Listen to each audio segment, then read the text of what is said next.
Good morning, traders. Welcome to this morning update on Thursday, the 12th of May.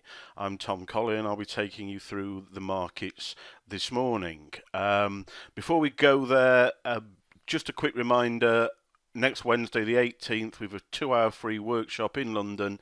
If you'd like to come and find out exactly what we do, how we might be able to help you, pop onto the website, click on the events page, give us a couple of quick details and somebody will come back and confirm your place on that. So that's Wednesday, the 18th of May at 2 o'clock in London.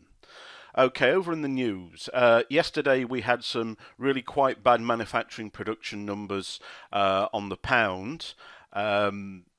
This was being called by the press a manufacturing recession because we've had 2 consecutive quarters of contraction in manufacturing. That's normally the criteria for an economy's recession or otherwise, but they've been applying it to manufacturing.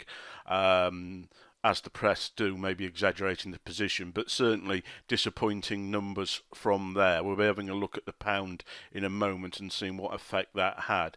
We also had some surprising crude oil inventory figures out from the States at about 3:30.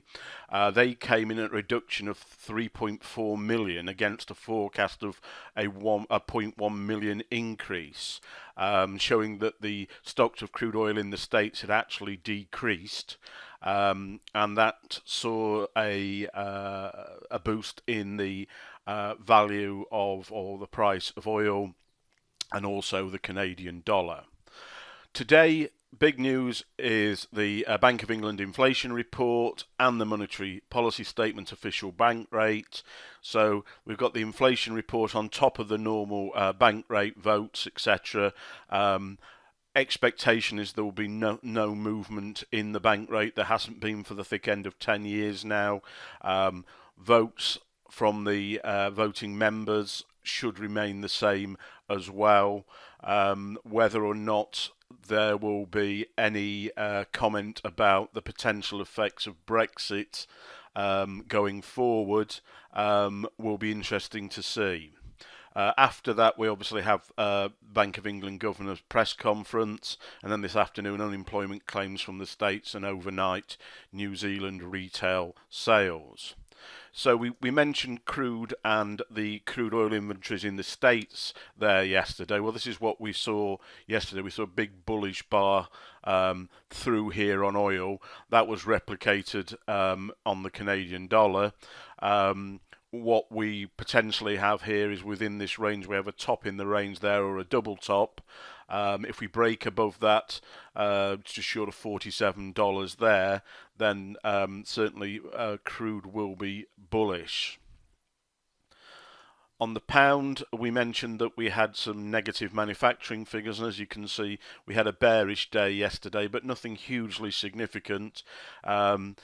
Despite fears of Brexit and what have you, on this daily chart, it's difficult to say that the chart isn't bullish at this moment in time on a daily time frame. We are aware that from the middle of the month onward, the pound is normally bullish seasonally, and we have been watching for strength in this market this week, which so far hasn't followed through, probably because of that news yesterday. Over on the dollar, we've been looking for dollar strength here from this level, which was $93.80, $94. We've seen a pullback to that below this trend line, so we still haven't seen the dollar strength follow through after the big move last week through bullish move through here. In all honesty, we're going to need to see this trend line broken before we can identify or acknowledge the normal strength on the dollar index on a seasonality basis for this month. Over on the euro, well, we're trapped within a range at the moment. There's 2 levels here.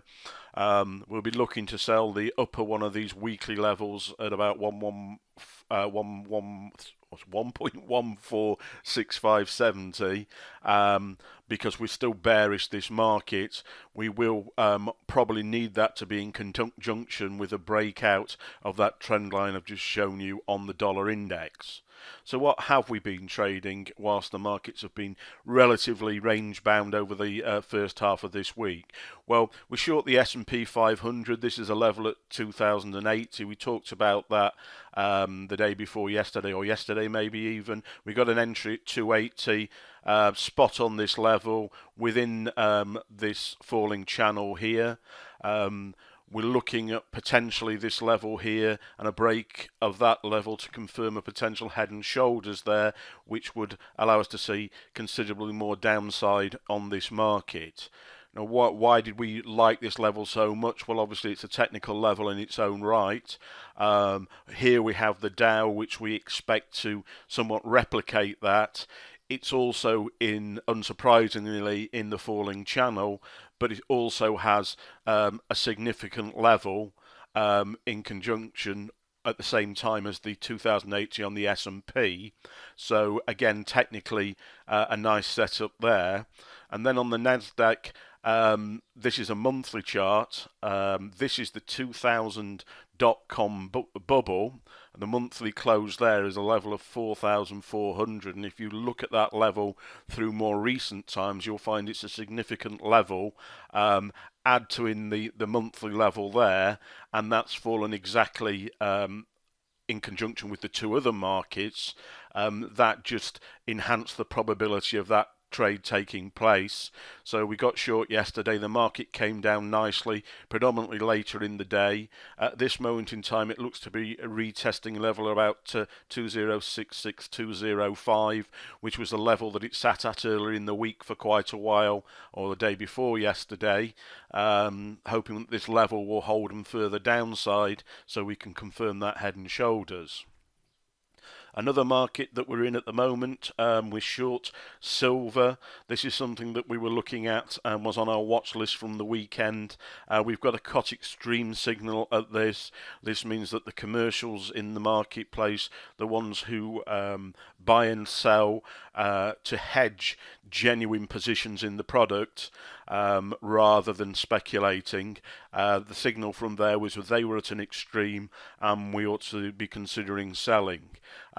We had an entry down here at 1730. There's a level there. In all honesty, that level wasn't respected, but there was an additional level around 1760 here, which is on this chart, which is a weekly chart, a clear weekly level there. It's so far respected this level, and we had a conservative stop loss in this market. Another reason that we are bearish on this market is when you compare silver with gold, the relative price of silver versus gold is currently very high. We therefore, that was just again extra probability that the price of silver would drop. And while we're looking to short gold as well in due course, we would see a bigger potential move in silver. As you can see, we've got a T1 stop here, or T1 take profit there, and a T2 take profit down at this sort of level here. Okay, just to remind you, this is a you're looking at what we call our Phoenix Blue Pure Analysis system. We do have other systems which you can read about on the website.